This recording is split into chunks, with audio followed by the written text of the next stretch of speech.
Welcome you back. Thank you for staying with us this morning. This is newspaper headlines analysis. And I will be in the studio, Leka Shobo Ali, a journalist and public affairs analyst. Welcome on board this morning. Yemi, good morning. How are you? I'm very well. Let's start from this story that says on Daily Independent, actually, Nnamdi Kanu defends self in court, sacks legal representatives. And the funniest part of this thing is lines up Wike, Danjuma, Uzodimma, others as witnesses. What do you make of this story? Because, I mean, lawyers are still contesting the fact that, the court is saying a lawyer that is representing someone in the court cannot join the protest. And because of that, we've seen back and forth where Kanu's lawyers were, were arraigned in court because of this. And now he has sacked all his legal representatives and is set to defend himself in court. What do you make of that, really? Yes, that would be the second time Nnamdi Kanu will be doing that. Okay. I remember he did that, I think, like 2 months ago, before veteran legal practitioner Kanu Agabi, before he took over the case there 2 months ago. But now, he has done the unthinkable again, He has sacked the legal team again. And he said he wants to defend himself, Nnamdi Kanu believes that the lawyers are not doing the job right. And so the best thing is he wants to defend himself. Yes, I don't know. I don't know if that can be possible, but he was in court yesterday, and he did that. He defended himself yesterday, and that was when he listed that long list of Nigerian politicians, the likes of Wike, Sanwo-Olu and co. And talking about the list, it caught so many people unaware, and it was not really funny because, observers, and stakeholders, they were asking that what was the reason for such a long list of Nigerian politicians. And I was reading this morning that our court has summoned the likes of Wike, Uzodimma and co. Court has summoned them to court. I don't know what Nnamdi Kanu want to achieve with that. And some people, I was reading, some people have been commending him, they have been praising him. I don't really understand that if you have listed Wike, they are talking about, you are answering questions on terrorism, and you are now linking Wike, you are linking Sanwo-Olu, you are linking Uzodimma to acts of terrorism in which you are currently facing. I don't understand, but, well, the case is already in court, and we are not going to preempt the court. So we keep our fingers crossed, and we are watching. Okay, so what do you also make of the arrest of Omoyele Sowore in the other court recently? Because Nigerians are saying, why was he arrested in the court of law? He has every right to protest. Don't also forget that, the court ruling says you are not allowed to go to certain areas to protest, but then you can do your protest. But then he violated that law, and maybe that's why, definitely that was why he was arrested, according to the police. See, there are two ways to it. Number one is, Omoyele Sowore, he has always been, Yoruba will say customer dada. He has always been a regular customer at the Nigerian police stations and the rest. So that is not new. And then number two is that there is no way you will have arrested 10 people from that protest, and you are now leaving behind the leader of the and the organizer of the protest. No, those people you have arrested may not really give you the reasons for the protest. So it is very important that you have to also quiz Omoyele Sowore, who is the leader, who is the initiator of the protest. So I think the Nigerian police, is justified, as far as that arrest is concerned. And number two is that if they have warned you that they are not saying you should not protest, you can peaceful protest, no problem. But they said you don't go beyond this area, restricted areas. That means you have violated, a law. Is that democratic, really? Saying you are not allowed to protest in these areas? It is very, very democratic. Very, very democratic. Democracy is not only about throwing caution into the wind. Okay. In 2011, 2012, there was a protest I think 2011, during this fuel subsidy, you know, and when former President Goodluck Jonathan, you know, removed subsidy, there was a very serious protest in Oyo State, in Ibadan specifically. And protesters, numbering about thousands of them, they protested and they were about to enter into the governor's office through that bridge, you know, through that Secretariat bridge. And that was the reason why the then former governor, late Abiola Jimobi, shut down that gate. You know, they almost caught the governor unaware. And later, Governor Jimobi was in the office. I was there. I was covering the protest. So it was only God that saved late Governor Abiola Jimobi. You know, you cannot just, you know, you cannot be saying because you are protesting, then there are restricted areas which you cannot just go. And you want to go to Asofila. Asofila is a restricted area. So there is a limit to where you can go around that villa. So from all indications, Omoyele to some extent violated that rules and the law. And third is that even those, you know, the original owner of this issue, the Igbos, they are now blaming Omoyele because they are saying that they are already, you know, exploring a way of negotiation and dialoguing with the federal government on the amicable resolution, on, you know, peaceful way of letting Nnamdi Kanu go. So Omoyele Sowore, you know, he came and he scattered, he shattered. In the last 3-4 days, they have been condemning his actions. That he's no longer helping them. That now he's now taking them back 10 steps backward. But some bodies are showering praises on Sowore, the likes of, you know, Serap is saying, okay, he has to be released as soon as possible. Even Arewa, I think I read a story around that to say he should be released. See, let me tell you something. You know, yes, Serap can be saying that, you know, looking at it from the angle of human rights. You understand? But we should all understand that, yes, there are fundamental human rights. But even these fundamental human rights, there are limitations to it. You understand? Nobody is saying, Sowore has been, even during the protest, he has been moving around. You know, nobody has harassed him, nobody has arrested him. But the truth of the matter is that those people, the G. Mako, what's the name of the lawyer, that were arrested, they were arrested because they went beyond, you know, their area of protest. You know, if you observe very well, even in this protest, you observe that there are police vans following them. You know, the policemen following this protester, they started shooting at the stage when they were going beyond the limits. So, you know, this has nothing to do with, we all saw it, we all watched the video clips, you know, we all watch it on national television and the. So it is not about, it is not the question of, you know, Sowore, the Nigerian police force has said they are not going to detain him unnecessarily long, you know, but hopefully they are taking him to court this morning. They are not charging him because, you know, he protested. They are charging him on the basis that he led the protest beyond the restricted areas. If they are saying, no, they are restricted, even in our locality, you know, media houses are restricted areas. That when you are protesting, you don't just go into the media houses. Security offices, they are restricted areas. So the presidential villa, the governors are residents, they are restricted areas. You know, so you don't. Omoyele Sowore and the other protesters, they knew this, and they, you know, it was deliberate. And don't forget, when you're having things like this, look at the thousands of people in that protest, and they are saying they are marching to Jaso. For what?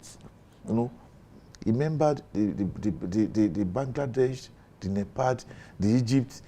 You know, you cannot just overlook all these things. You know, so for me, yes, the police has done what I think it is right for them to do, but we should be seeing the case in the courts now. Definitely, yes. And I want to believe that the court will do the right thing on yes. that matter. On Platform Times, I have this headline that says reps move to stop landlords from hiking rents beyond 20%. Reps decry rent surge from 800,000 to 2.5 million naira in parts of FCT. Urge federal government, state to enforce fair housing and rent regulation. I think it's a national issue, apart from FCT. Even here in Ibadan, sometimes you see that, some landlords will just hike from maybe 500,000 to 800, some to 1 million. And at that point, you see that some persons cannot afford it, while some persons can still afford it. I watched a video yesterday. A woman was lamenting. She said, I don't know why our landlord decided to hike the fee. Because of that, some guys who do some certain things, were the ones that actually paid. And so she was left with no other choice but to pay as well, because these guys can pay. What do you make of it? It's a good one, actually. How can we extend this? I mean, even to other parts of the country, not just FCT. Yes. This has in Lagos State. I think a few months ago, they made mention of something like this. But let me tell you, in Abuja, I think is unbecoming now in Abuja, because see, most of the civil servants working in federal ministries and pastoral in Abuja, they now lived outside Abuja. They live along Nasarawa, Lafia, and my experience in Abuja, you see civil servants on Monday, they pack their clothes in their car. They come to their offices, they come to their secretariats. After they close, they will be at their offices around. There was a time the federal ministries and pastoral stopped their workers from sleeping in the office. Some of them used to sleep in their offices. At the time they stopped them from sleeping in their offices. Recently I was in Abuja and I saw civil servants. I was at one hotel in Wuse 2. And I had a cause to, I left the hotel very early in the morning, around 5 a.m., 5:30 a.m. And I saw cars, good cars, parked in front of those hotels. And I saw people, adjusting their seats. They were sleeping. And I asked a friend of mine that came to the hotel to pick me, and I asked him, well, why? And my friend said they are civil servants working in federal ministries. You understand? Because they cannot afford the house rents in Abuja Metropolis, and it will be very difficult for them to go back to their house after 4 or after 5. Some of them, they close 6, 7. So they have no choice than to find a place. You see them as early as 4:35, they are awake. You see them, they brush, they clean up, and they dress up, and they go back to their car, and they be relaxing. And when it is 7:30, they go to the office. So I think, it's a good thing if the House of Reps can see this through. Even in Ibadan here, those people you are talking about, because they have the money. As a matter of fact, in Ibadan, those people you are talking about, they are the major cause why we are having a serious hike in house rents now in Ibadan. In Ibadan now, you'll be talking about two bedroom stuff. They'll be asking you to go and bring 600,000. They'll be talking about 450, 500,000 in some areas. You'll be talking about a self-con. They'll be telling you to go and bring 300,000, 350, 400,000 for self-con. But if you cannot pay as a civil servant, but those guys can pay. So it's a good thing, even before now, we have legislation to that effect, that guides, that guides the process of, the acts between the tenants and the landlords. But gradually, all these things are going down. Maybe because that power is residing with customary courts. What I will advise the House of Reps to do is to bring it away from customary courts. And maybe the power can reside with the high courts. I think that will be better, We take it to the state high courts. So, it will not be within the jurisdiction of the customary court. Because, this thing is becoming alarming and so serious. So, but yes, it's a good step. being taken by the House of Reps. Okay, can we also talk about agents too? Because I think they are part of this whole thing, and a lot of them contribute immensely. Because I've seen cases whereby the landlady or the landlord will say this, the rent of this apartment is 250, and by the time the agent will give you the price, you'll be earning around 450 or 500. Yes. Really, don't you think an association should be created that you cannot just wake up one morning and say I want to become an agent, and then you start inflating the price of apartments? Yes. See, the truth of the matter is that it still boils down on this legislation that the House of Reps is talking about. In this, you have the landlord, you have the tenants, you have the agents or the caretaker. So you understand that, yes, if a landlord is giving his house out at 150,000, okay, the agents can say, okay, 5% of the house rent. Some of these should also be legislated. It should be documented. You understand? There should be a uniformity. You understand? It is not that landlord is giving his house out at 150,000, and agent will be asking for another 150,000 naira, make it 300,000 naira for a self-con. So all this should be parts and should be, contents of the legislation that the House of Reps is being proposed. So all together should be in that legislation. I think it's a fine place to leave that, honestly. Yes. Let's talk about this headline on The Nation that says transparency, credibility, integrity must define elections, says Tinubu. Amukpito Anambra poll will demonstrate INEC's high standard. There's an election coming up in Anambra State, yes. and that is like the 5th. first assignment of Amukpito. But Nigerians are saying, okay, we trust this man looking at his profile and all, but then with the system not failing. As usual, one of the major problems we have in Nigeria is systemic failure. But I want to believe, because Anambra State election is just one straight jacket election. You understand? It's just one state, so it will be very easy for him, because he'll be deploying a whole lot of electoral commissioners to Anambra State. Okay. They'll be deploying thousands of security agents to Anambra State. You cannot really measure what Amukpito will do in 2027. You cannot measure it. You cannot measure it with Anambra State election. It's just one state election. But whatever happens in Anambra State, it will give us a hint, of what may likely happen in 2027. But and also don't forget that Anambra State is a peculiar state. This is a state that has been under the leadership of ABGA. And, of course, everybody knows that it will be so difficult. Naturally, it will be so difficult for any political parties in Anambra State to take Anambra State from the ABGA. It will be very... So, but with the way APC is going, you don't think anything can happen? See, there is nothing special about APC. Okay. You hear me? Soludo several times has visited President Bola Ahmed Tinubu. He has pledged his loyalty. As a matter of fact, even the APC in Anambra State, they are even, accusing President Bola Ahmed Tinubu, you understand, of unnecessary, patronizing, Governor Soludo. You understand? Okay. You remember that a few months ago, President Bola Ahmed Tinubu was visited Anambra State, where Soludo commissioned so many projects. And all through, it was commendation galore by President Tinubu to Soludo. And Soludo has already pledged loyalty to President Bola Ahmed Tinubu that is going to support him in his second term bid. So I don't really see anything special. You don't see any strong candidates? At all. There is nothing, because the body language of the president, is for Professor Charles Soludo and ABGA. And don't forget that President Bola Ahmed Tinubu is having Bianca Ojukwu in his government, the Minister of State for Foreign Affairs.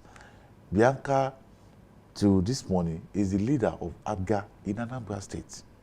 So whatever Bianca says, it happens. So for me, I don't see any serious contest in Anambra State, 80% is going to be, APGA all the way, because APGA naturally they control Anambra State. So, with the body language of the President Bola Ahmed Tinubu and Charles Oludo has been a very good friend all the way.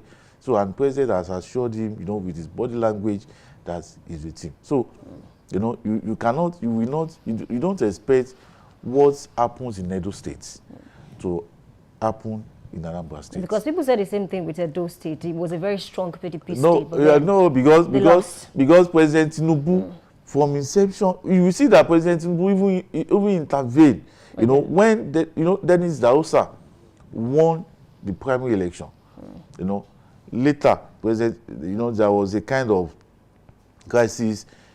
Monday Okpebolo won. Dennis Dausa won. They have like 2 or 3 primaries, with 3 winners. President Tinubu called all of them together and solved the issue with them and told Idausa, go and be deputy governor. Okpebolo, go and be governor. I want Edo State. Because Obaseki 4 years ago was telling President Tinubu then, Asiwaju Bola Ahmed Tinubu, that Edo State is not Lagos. But Bola Tinubu, when he became the president, was telling what's his name, Obaseki, that Edo is going to be Lagos, and that was what happened during that election. Okay, let's see how Anambra, will take this election. Let's see what the electorate will do. It depends on them. A big thanks to you, Liko Shoboale, a public affairs analyst and journalist, for being a part of this session. Okay, we need to take a short break now. When we come back, big story will come up. Please stay with us. We'll be right back.